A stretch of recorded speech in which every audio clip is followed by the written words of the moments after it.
Сайн байцгаана уу? Thriller House сувгаас мэдчилж байна. Энэ удаад Оросын найруулагч Юрий Быковын 2013 оны Майор буюу Хошуу чимээх киног хүрэхээр бэлтлээ. Уг кино нь Францын Канн, Оросын Кинотавр, Ника болон Москвагийн олон улсын кино фестиваль, Германы Котбусын олон улсын кино фестиваль, Ираны Фажр олон улсын кино фестивальд оролцож олон шагналд хүртэж байснаас хамгийн том шагнал нь 16 дахь удаагийн Шанхай олон улсын кино фестивалаас шилдэг кино болон шилдэг найруулга хэмээх гол шагналуудыг нь авч ирсэн юм а. Нийгмийн буюу соцдрам, гэмт хэрэг, мөн триллер жанрын энэхүү киноны гол дүрүүдийг жүжигчин Денис Шведов, Ирина Низина, мөн киноны найруулагч Юрий Быков нар бүтээжээ. Кино цагдаагийн хошууч Сергей Соболевт эмнэлгээс эхнэр нь төрөх гээд өвдөд эхэлсэн талаар утасдаж хэлснээр эхэлнэ. Аав болох гэж байгаа хошууч маань Рязань хотын төрөх эмнэлэг рүү машинтайгаа яарч явахдаа хотын захын зам дээр хурдаа хас чадалгүй ээжтэйгээ хамт гарцаар зам гарч явсан бяцхан хүүг мөргөж дайрах болно. Жаал хүү газар дээр нас барж харин ээж нь ухаан алдан унана. Ингээд хүн амны хэрэг үйлдсэн цагдаагийн хошууч Сергей ажил мэргэжил албан тушаалаа ашиглан хэрэгээс мултрахын тулд хүүгийн ээжийг өөрийнхөө машинд суулган төгчээд өөрийнхөө найз мөрдөгчөд хэлж өөрийн талын цагдаа нарыг хэргийн газарт дуудана. Цагдаа нарыг эрхийг хүлээж байх хооронд хажуугаар өнгөрч явсан ачааны машины жолооч зогсож тусламж санал болгоход Сергей татгалздаг. Цагдаагийн машинд төгжигдсэн хүүгээ алдсан их ойлхаас өөр юу ч хийж чаддаггүй. Тэгээд хэсэг хугацааны дараа хэргийн газарт Сергеийн найз болох мөрдөгч Коршунов замын цагдаа Меркуловыг дагуулan ирнэ. Тэднийг ирсний дараа Сергей машинаа онгойлгож хүүгийн ээжийг гаргах бөгөөд нас барсан хүүгээ харсан ээж энэ муу намайг машинд оруулж төгжчгээд хүүд минь түргэн тусламж дуудаагүй өхөж байгааг нь зүгээр харж зогссон гихчлэн чангаар орилж хашгирч уйлан Сергеийг зохиж зодох болно. Замын цагдаа эмэгтэйгээс нэрийг нь асууж тодруулахад тэрээр Ирина Гутерова хэмээн нэрийг хэлдэг.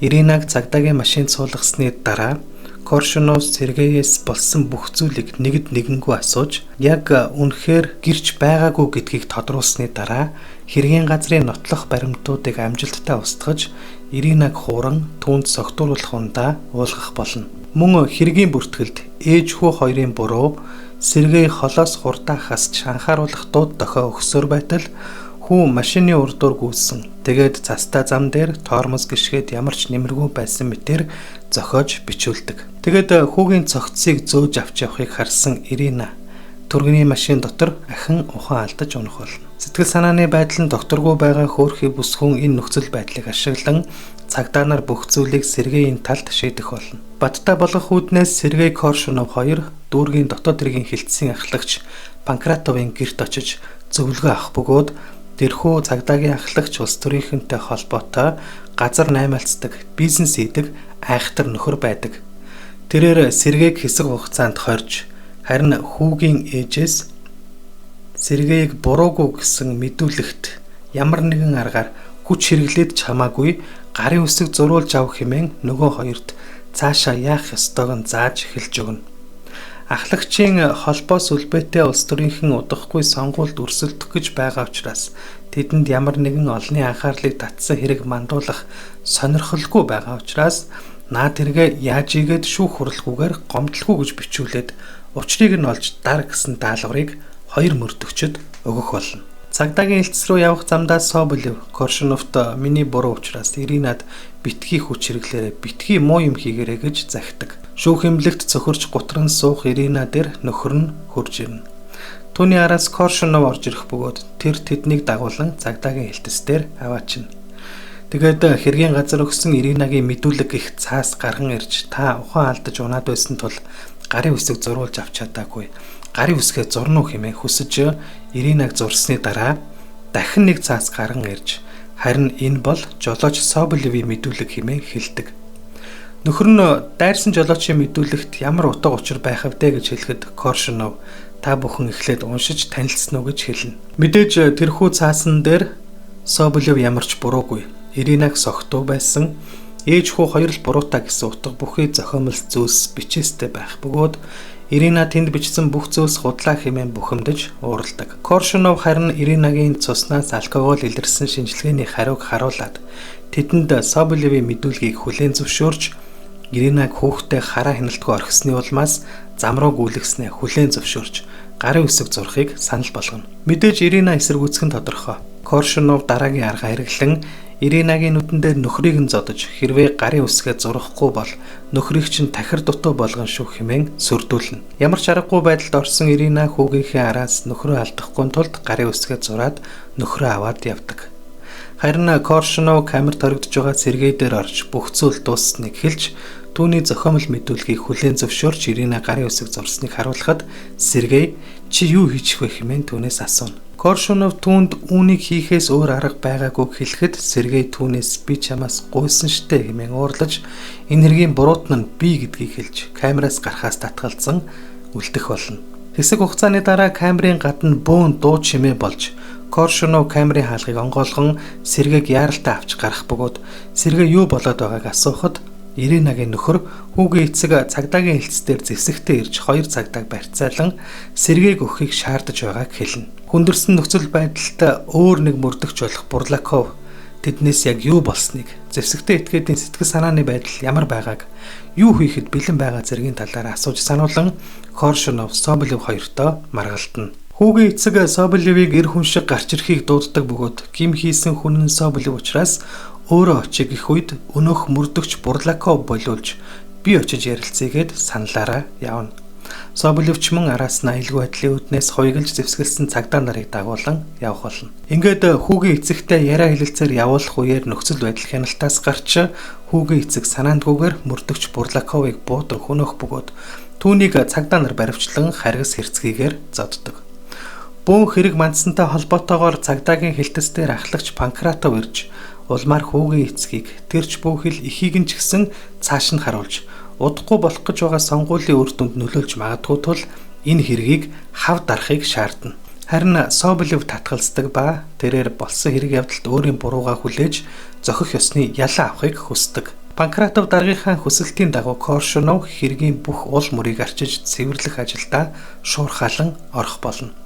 Коршунов камертайсан хүүгийн эцгийг харгалзагчийн автомат буугаар буудан хороож түүнийг баривчлах үед буудуулан нас барсан гэх зохиомл хэргийг бүх цагдаа нарт тулгаж хэрвээ үннийг хэлвэл та нарт би ямар ч хэрэг тохиж чадна шүү хэмээн айлган сүрдүүлдэг.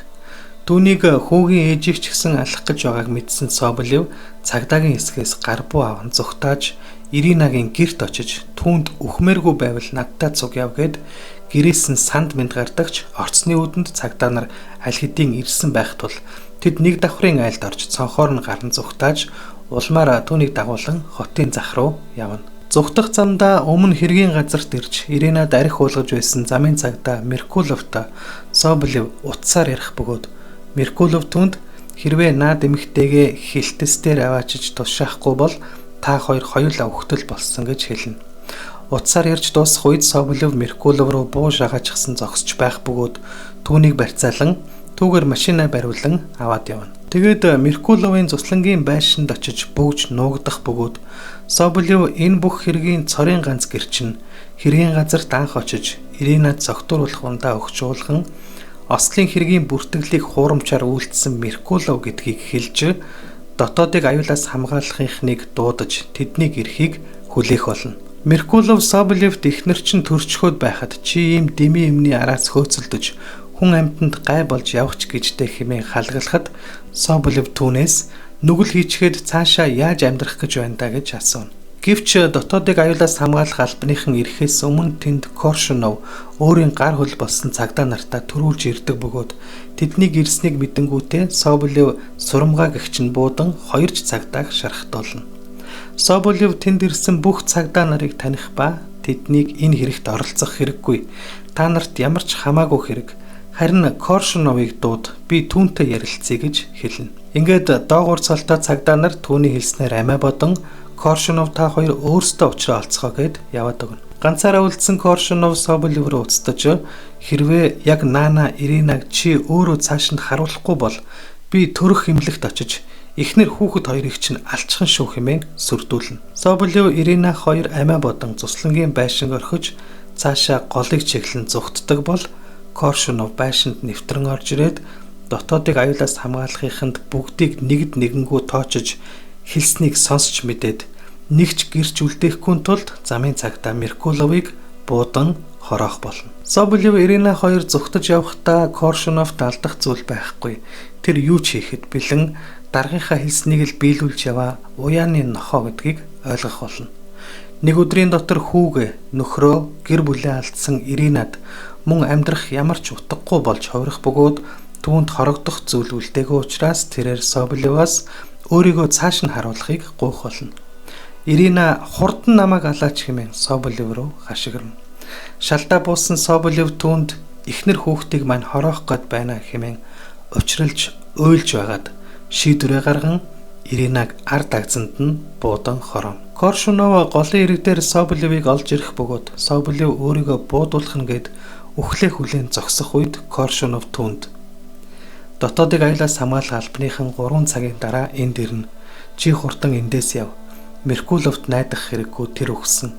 Иринаг тэр үед л ослын газарт нь л цааш нь харуулах хэрэгтэй байсан юм. Тэгсэн бол Меркулов, Бурлаков бас тэр тэнэг нөхөр нь өгөхгүй байх байсан юм а. Харин би гэж нэг тэнэг толгой өрөвдчихсэн юм л та хэмээн хэлж Соболевыг тавьж явуулдаг бөгөөд цаашаа Коршуновт юу тохиолдох нь тодорхойгүй үлдэнэ.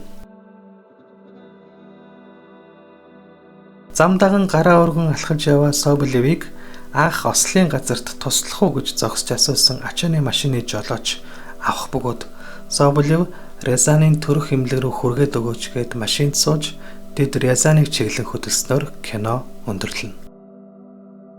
Киноны талаарх хэд хэдэн сонирхолтой баримтуудыг дурдахад найруулагч Юрий Быков энэ киноны зохиолоо мөн өөрөө бичсэн ба тэрээр 2009 онд гарч байсан нэгэн хэрэгээс санаа авч сэтгэлэн зохиолоо бичжээ. Денис Евсиков хэмээх цагдаа согтуурсан үедээ нэгэн супермаркетад орж тэнд байсан хүмүүс рүү Макаров маркийн гар буугаар галнэн 3 хүний амьд хүрч 7 хүнийг шархтуулсан бодит хэрэг явдлаа сэтгэлэн зохиолоо бичсэн бөгөөд нийгэмдэх эрх мэдэлтэй хүний нөхцөл байдал ер нь л энгийн нэг хүн болон эрх мэдлийн хоорондох зөрчил бол хамгийн том асуудал болцоход байгааг тухайн үед найруулагч Юрий Быков ярилцлагадаа дурдж байсан юм а. Хошууч кинон найруулагч Юрий Быковын 2 дахь бүрийн хэмжээний уран сайхны кино юм. Тэрээр уг киноны гол дүрийн жүжигчин Денис Шведовтай нийт 4 кинонд хамтран ажиллаад байгаа бөгөөд нэг ажилласан жүжигчдтэйгээ дахин ажилладаг. Мөн өөрийнхөө найруулсан кинонд өөрөө дүр бүтээдгээрээ онцлогтой уран бүтээлч юм а. Хэдийгээр хошууч кино 2 сая $2 өртгөөр бүрдсэн ч зардлаа нөхөж чадаагүй ажээ. Ашиг орлогын тал дээр бүтлгүүцсэн ч маш сайн уран бүтээл болж чадсан гэдэг нь олон улсын олон кино наадмуудад амжилттай оролцсон гэдгээр нь батлагддаг. Мөн Америкийн Netflix кино компани уг киноноос сэдвлэн 7 Seconds хэмээх 10 ангитай телевизийн цуврал киног бүтээж 2018 онд гаргаж байсан юм. Энэ удаад манай сувг хууль сахиулах байгууллагын албан хаагч нар албан тушаал эрх мэдлээ ургуулan ашигласны улмаас энгийн гэмгүү хүмүүс хэрхэн амнасаараа хохирч байгааг харуулсан нийгмийн хүнд сэдвийг хүндсэн эмгэнэлтэй соцдрам, гэмт хэрэг, триллер жанрын Майор хэмээх Орос киног бэлдэн хүргэлээ. Та бүхэн киноны талаарх сэтгэлдээ үлдээж биднийг дэмжин манай сувгийг subscribe хийгээрэй. Дараагийн бичлэгээрээ таамаглагчгүй төгсгөлтэй 1950-ад оны тун сонирхолтой Америк кино оруулах болно. Хүлээн авч үзсэнд баярлалаа.